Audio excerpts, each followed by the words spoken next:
10 faedah yang kita boleh kutip dalam ayat kita ni, ayat 12, 13 dan 14.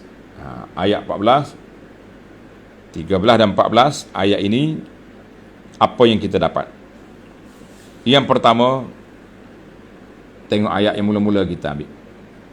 Walau tara idil mujrimun. Bila kamu tengok orang jahat, orang derhaka esok di akhirat, tunduk. Ayat ini menunjukkan kepada kehinaan orang-orang kafir, orang yang derhaka di akhirat esok. Para ulama tadabbur kata, kenapa Tuhan gambarkan tunduk di sini? Limadha? Sebab di atas dunia dulu mereka takabur, mereka sombong di dunia dulu. Sekarang ini kamu akan tunduk di akhirat. Alhamdulillah, para pelajar masih ingat cara Allah Ta'ala binasakan orang-orang yang takabur, yang sombong ni berbeza-beza. Fir'aun, kenapa dibinasa dengan dalam mati dalam laut? Sebab dia angkuh sombong. Wahadhil anharu tajri min tahti. Sungai-sungai mengalir di bawah kuasaku. Ambil kuasa mati dalam air, habis. Qarun, innama utituhu ala ilmin. Kekayaan aku ni sebab aku bijak. Ambil engkau sekali dengan hartamu, Allah Ta'ala tenggelam dalam bumi. Maka di akhirat esok puak kafir yang sombong, takabur atas dunia dulu, apa jadi? Nakisu ru'usihim, tunduk belaka. Na'udzubillah. Kita minta berlindung Allah Ta'ala, hapuskan sifat-sifat yang tak baik dalam diri kita.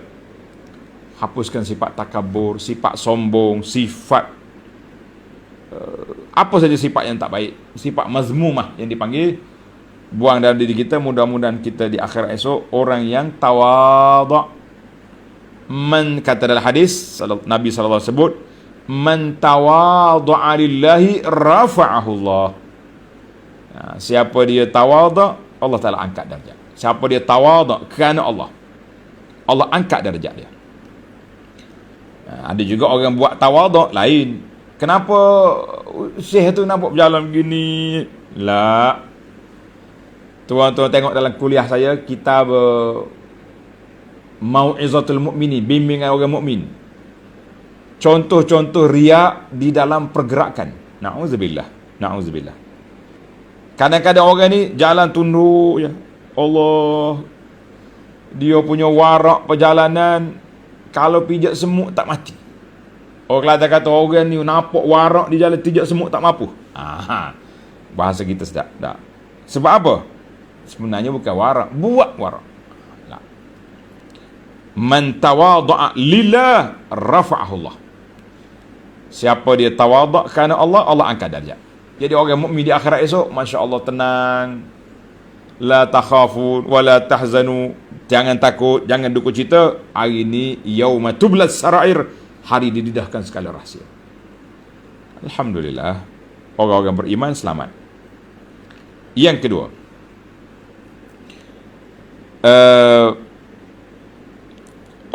Allah Ta'ala sebut, bila mereka minta nak balik,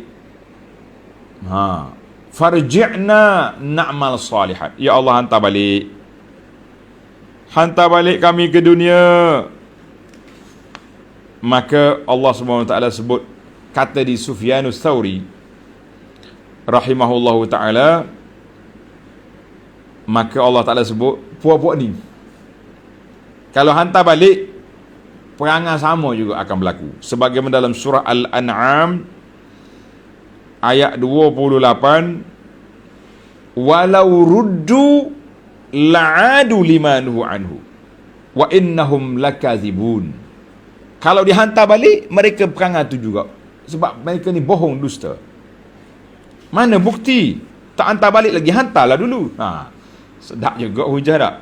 Macam mana awak kata kami ni tak akan insaf? Hantar balik dulu. Berapa banyak sudah ayat-ayat yang kita baca, bila mereka dalam keadaan terdesak, dalam keadaan susah, da'awullah mukhlisin, mereka doa Allah Ta'ala dengan penuh ikhlas. Wa idza najjahum ilal barri, bila balik semula ke daratan, kafir hangit, cari berhala pula. Itu bandingan gambaran perangai mereka di mana? Di dunia ini. Akhirat esok Tuhan kata kalau hantar balik walau ruddu la'adu liman. Tak usahlah perangai ni lah dia. Na'udzubillah. Sebab itulah kita kena insaf sekarang. Jangan insaf bila dah terdesak. Di antara sebab-sebab pintu taubat ditutup apabila nyawa sudah dihalkum. Pada waktu itu taubat tidak lagi diterima. Bila matahari sudah naik di sebelah barat, taubat tak diterima. Bila manusia sudah sampai di akhirat, tak boleh balik lagi ke dunia. Na'udzubillah. Baik. Itu dua. Yang ketiga, faedah yang ketiga, Allah sebut walau syi'na la ataina kulla nafsin hudaha. Kalau aku nak, boleh je aku bagi kepada manusia ni iman semua. Tapi Allah SWT sudah bagi takdir, menetapkan bahawa manusia tu ada pilihan. Mu pilih. Inna hadainahu sabila imma syakiran wa imma kafura, dalam surah Al-Atah. Aku bagi dua pilihan, pilihlah yang terbaik. Kata di ulama Ahlus Sunnah, ayat ini raddun 'alal qadariyah, menolak pahaman qadariyah yang mengatakan bahawa manusia itu sendiri menciptakan amalan dia. Maka Allah Ta'ala tak ada apa-apa lock gitu ya, biarkan begitu. Kita ke Ahlus Sunnah kata tidak. Allah sudah beri kepada kita akal, beri pemikiran, beri dalil, beri wahyu. Kamu pilih yang mana yang kamu nak. Baiklah. Manusia memang dia buat, tapi dengan takdir Allah Azza wa Jalla. Maka kita kena pilih yang terbaik. Alhamdulillah. Yang keempat, Allah Ta'ala kata walakin haqqal qawlu minni la'amla'anna. Sudah tetap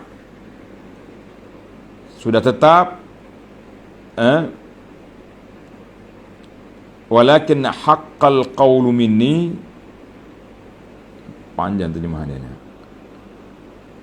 Nescaya akan beri kepada setiap orang hidayah petunjuk sebelum masing-masing meninggal dunia, tetapi telah tetap hukuman seksa dariku.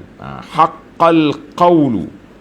Haqqal qawlu, apa yang ditafsirkan oleh para ulama tafsir kata apa? Tetap perkataan aku itu. Mana Allah Ta'ala tetap, dia sudah nyatakan bahawa puak kafir ni, puak kafir ni orang yang tidak beriman. Haqqal qawlu minni. Apa dia al-qawl itu? Iaitulah firman Allah Ta'ala, la'amla'anna. Tengok ni. La'amla'anna jahannam. Aku akan penuhkan neraka jahannam itu dengan manusia, dengan jin yang derhaka. Maka ulama Ahlus Sunnah kata, ayat ini isbatul kalam lillahi azza wa jalla. Isbatkan bahawa Allah Ta'ala itu berkata-kata. Sebab itulah dalam tuan-tuan duk hafal sifat Allah Ta'ala ni, kaunu mutakalliman. Mana Allah Ta'ala berkata-kata bila dia nak, waktu dia nak, Allah Ta'ala berkata-kata. Sifat Allah Ta'ala. Baik. Yang kelima, minal jinnati wan nasi ajma'in. Yang akan memenuhi neraka itu siapa?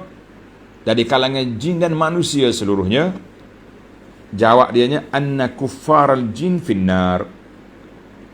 Mana jin sama dengan manusia, mana-mana yang derhaka dicampur dalam neraka. Jin. Kita tahu dekat iblis duduk mana? Iblis, syaitan, dia tu masuk dalam kumpulan jin lah, kumpulan benda tak nampak. Yang keenam,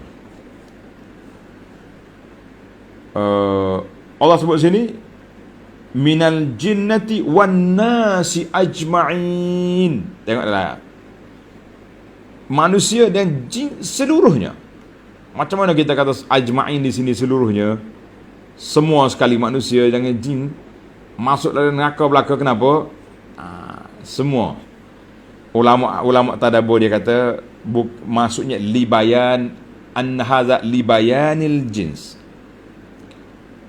nak menyatakan jenis hok masuk yang neraka ni, jenis manusia, jenis jin, spesies dia. Bukan mana semua manusia dalam neraka, tidak. Pasal itulah dia kena tafsir lah huraian dia tu. Semua manusia neraka, tak. Yang masuk dalam nerakanya iaitu jin dan manusia yang derhaka. Adapun malaikat tidak akan masuk dalam neraka. Menafikan jenis amnan lil malaikati, maknanya malaikat tak masuk. Hak maksudnya neraka jin dengan manusia yang derhaka, dan dia dicampur sekali dengan penderhaka tu, bahan-bahan sembahan dia sebagai bahan bukti. Macam orang kena tangkap, bila kena tangkap, polis akan pergi ambil barang-barang bukti di rumah dia tu, gelidah dia panggil. Polis akan pergi ambil barang-barang tu, tak berdosa dia, yang berdosanya orang. Tapi kenapa dicampur sekali dalam penjara, disimpan sekali dalam polis? Sebab bahan bukti. Itu bahan bukti, maknanya berhala, alat-alat yang disembah itu dicampur sekali dalam neraka sebagai bahan bukti. Inilah keburukannya kamu pergi pilih jalan yang salah. Yang ketujuh, فَذُوقُوا بِمَا نَسِيتُمْ لِقَاءَ يَوْمِكُمْ هَذَا. Rasakanlah azab dengan sebab apa yang kami lupa di dunia dulu. Kamu lupa nak jumpa Tuhan pada hari ini. Anna ahlan nar yuwabbahun. Ahli-ahli neraka dicela, dicerca. Dengan sebab apa? Sebab mereka meninggalkan amalan yang boleh menyelamatkan dia. Boleh menyelamatkan dia, tapi dia tinggalkan. Kata di ulama, ini ziyadatut ta'zib, nak menambahkan azab. Azab tu ada dua, satu azab fizikal, satu azab mental. Azab fizikal duduk neraka tu azab dah, tapi bila dikatakan pula, satu kali lagi kena. Macam orang ni kena tangkap, duduk dalam penjara. Pagi-pagi pegawai tu mari, padan muka, cari pasal, duduk diam-diam baik-baik atas dunia, di luar sana, mari duduk sini. Maknanya ta'zib qauli, ini sampai ke hati. Ta'zib jasadi, semua kena. Na'udzubillah. Yang ke-8, kenapa bima nasitum, dengan sebab kamu lupa. Dia kata kalau lupa ni la yakunu illa fil ma'lum. Lupa-lupa ni benda sudah kita tahu. Dengar ni, kenapa diguna perkataan lupa? Sebab nak jadi lupa tu kita kena tahu dulu. Kita kena tahu dulu. Ataupun kalau kata tak tahu langsung, orang tak kata tahu, lupa, kata jahil. Ni berbeza ni. Kenapa Tuhan guna perkataan lupa? Sebab dalil-dalil, bukti-bukti, ayat, tanda-tanda kekuasaan Allah sudah jelas depan mata mereka, tapi mereka buat tak tahu, tak terima. Maka gambaran orang tahu buat tak tahu itu macam orang lupa. Sebab orang lupa dia tahu, tapi dia terlupa. Jelas itu kan? Kenapa Allah Ta'ala guna fazuqu bima nasitum. Mana dia tahu dah. Sudah jelas bukti daripada para nabi dan rasul. Sudah jelas bukti yang disampaikan oleh para pendakwah kepada dia, tapi dia buat tak peduli, buat kerah kepala, tak mau terima, maka kamu lupa. Lupa. Sebab tu ada bahagian daripada sahabat kawan-kawan kita juga, kalau dia tanya, dia call lah contoh, Ustaz, Syekh, Allah, ana lupa lah masalah ini. Apa masalah? Sebut gini. Kalau anda ingat tolong ceritakan. Maknanya dia nak cerita dengan kita, dia bukan tak tahu. Dia belajar juga, cuma dia lupa. Itu uslub. Uslub tak nak mau mengalah lah dah. Maaf lah saya lupa. Kalau kita nak tanya je lah, Ustaz, apa hukum sekian-sekian? Tapi kalau mula dengan muqaddimah tu, maknanya tak berapa nak tunduk juga tu. Ustaz, saya lupa lah hukum ni. Maknanya saya tahu dah, cuma terlupa. Kalau dah tahu, carilah kitab kan. Ini bahasa uslub ni kadang-kadang kita boleh kesan cara orang bercakap. Mana ayat Quran tu kata fazuqu bima nasitum. Kamu lupa, ambillah. Dia tahu lupa tu maknanya, lupa tu maksudnya orang sudah tahu tapi buat tak tahu. Bahaya ni tuan-tuan. Yang ke-9, fazuqu bima nasitum inna nasinakum. Tuhan kata aku buat lupa lah juga kamu. Mudah-mu lupa ke? Aku buat lupa lah. Bukan Tuhan lupa. Tuhan kata aku muamalah interaksi kamu macam orang lupa. Sebab apa? Ulama kata annal jazaa min jinsil amal. Balasan itu setimpal dengan apa yang dia buat. Jadi oleh kerana mereka lupa kepada Allah di dunia dulu, buat maksiat, buat derhaka, Allah kata aku lupa hari ni nak bagi keampunan kepada kamu. Ambil muka. Jangan pula disebut pada Tuhan lupa. La. Tuhan berinteraksi dengan orang derhaka ni seperti muamalah orang lupa. Itu penjelasannya. Payah juga, sebab itulah saya ulang benda-benda ni, ulang ayat-ayat yang agak perlu kepada tarkiz, perlu pada pendetailan ni supaya para pelajar boleh faham. Jelas insya-Allah. Tak ada yang keluar daripada kelas ni, lu apa ustaz main lupa-lupa ni, apa lupa? Tuhan lupa lah. Jelas, biar jelas. Itu sebab Nabi kita sallallahu alaihi wasallam dia akan ulang 3 kali kalau perkataan itu perlu pada penjelasan. Ada kala Nabi tengok sini, ada kala tengok sini, kali yang kedua dia ulang tengok sini, supaya semua yang hadir dapat faham apa yang diucapkan. Nabi tak nak orang keluar daripada majlis dia tak faham. Tapi bila mari orang kemudian masuk pemikiran falsafah, pemikiran apa, ucapan Nabi tu jadi macam tak faham pula, terpaksa kena tafsir macam-macam, terpaksa kena takwil. Sebab apa? Sebab kita terpengaruh dengan cara pemikiran lain. Baik para pelajar sekalian, yang terakhir, wazuqu azabal khuld. Rasakanlah. Maaf, sebelum kita yang 10 tadi ada lagi huraian menarik. Dia kata nasinakum itlaqun nisyan ala tarki. Bila orang tu tinggal tak buat, kita kata lupa tu. Sebab apa? Sebab kita dah bagi dah maklumat kepada dia awal-awal lagi. Macam pegawai, kita bagi maklumat pegawai, ni dia punya syarat-syarat perkara yang kamu kena buat, tiba-tiba dia tak buat, dia tinggal. Kita kata lupa. Sebab apa lupa? Aku dah bagi tadi perintah, tak buat juga. Bukankah lupa itu termasuk di kalangan orang yang dimaafkan? Itu cerita lain. Ini lupa yang telah diberi peringatan. Baik, sampai ke 10. Wazuqu azabal khuld. Rasakanlah azab yang berkekalan. Allah. Ay al-azab ghairal munqati'. Azab yang tak putus-putus, sentiasa ada. Jadi inilah kita takut, azab neraka Jahannam itu tidak putus, azab yang berterusan bagi orang yang kafir.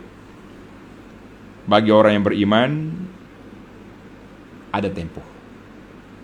Masuk di selam dalam neraka beberapa ketika yang telah ditetapkan oleh Allah Azza wa Jalla, kemudian dia keluar balik pergi ke syurga. Cuma yang kita bimbang sekarang ni, yang kafir ni kekal dalam neraka. Yang kita orang beriman tak mau masuk neraka. Kena cakap macam tu. Jangan cuba duk pesan-pesan dengan orang. Kalau saya tak jumpa, ustaz tak jumpa saya, cari mana? Neraka. Dia bercakap macam nak macam orang nak pergi Mekah. Nak, ustaz, saya pakej lain, saya ke maktab lain tu. Jangan lupalah cari saya sana. Saya nak tanya hukum, nak minta panduan. Paling tidak pun boleh tunjuk-tunjuk tempat, sejarah. Paling tak ada pun saya nak belanja kambing, ustaz, cari lalu kita. Contohnya begitu. Jangan main lupa-lupa cari. Jangan sebut tuan-tuan. Saya dengar pun saya takut. Dengar pun takut. Jangan lupa cari. Jumpa cari. Na'udzubillah. Baiklah para jemaah sekalian, cukuplah 10 pengajaran faedah yang dapat kita kutip dalam ayat 12 hingga 14 ini. InsyaAllah kita akan sambung dalam siri yang akan datang bermula ayat 15 Anak 15 sehingga 17. 15, 17. 3 ayat juga. Kita ambil ringkas sikit lah sebab masa yang kita nak gunakan ada 2 sesi. Baiklah. Subhanakallahumma bihamdika asyhadu an la ilaha illa anta astaghfiruka wa atubu ilaik. Wa sallallahu ala nabiyyina Muhammadin wa ala alihi wa sahbihi ajma'in. Walhamdulillahi rabbil alamin. Wassalamu alaikum warahmatullahi wabarakatuh.